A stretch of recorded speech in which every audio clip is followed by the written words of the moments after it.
כלום, לא משנה. מה נאורי? מה רצית להגיד נאורי שעצרנו אותך באמצע? כלום, שאני רוצה לשחק למקס אז בשקט ואתה חופר לי.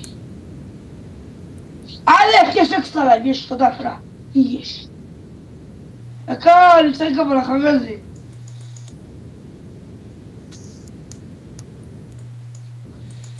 אני אומר את זה תמיד, זה לא מצליח שקט. בגלל שאף אחד לא צוחק מזה, באמת. צחוק, בגלל זה אני לא רוצה להגיד את זה, מה אתה רוצה? מה שהחלט שאתם אליו, לא, אלא שכאילו.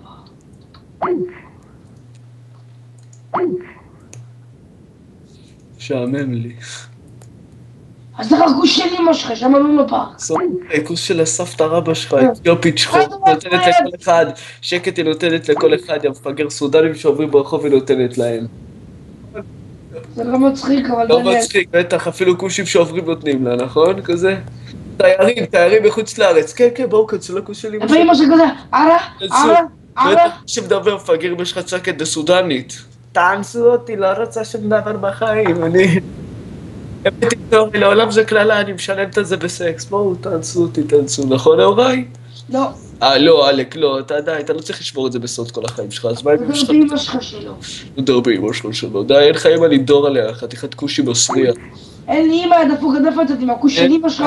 יצאת מכוס של ערבי שבטעות ניסה להביא מישהו לעולם והביא מוטציה. מילה שאתה מוטציה. מאמא שלך מוטציה. אף אחד לא גילו איזה זן אתה יודע מה זה? אני לא זן, אני בן זונה כמו אמא שלך.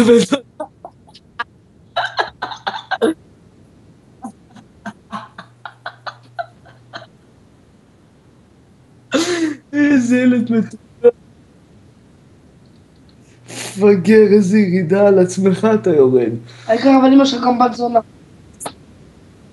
מטומטם אתה, אלוהים ישמור. למה אתה אמא שלך אבו גבר, עשתה שינוי מין. אבא שלך עשה שינוי מין. סבתא שלך עשתה שינוי מין. אבא שלך עשה שינוי מין, עכשיו הוא בן. סבתא שלך שנפטר מגידול בלבלב. תקשיב, אבא שלך עשה שינוי מין, עכשיו הוא בן, וקודם הוא היה בת, עכשיו... קיו, תינדור. קיו, מה, אמא עשתה שינוי מין, מה אתה רוצה? סבתא שלך עשתה שינוי. קיו. אמא שלך עשתה שינוי מין לחתולה, מפגר. תודה. אמא שלך עשתה שינוי מין לפי, לקרקדיל.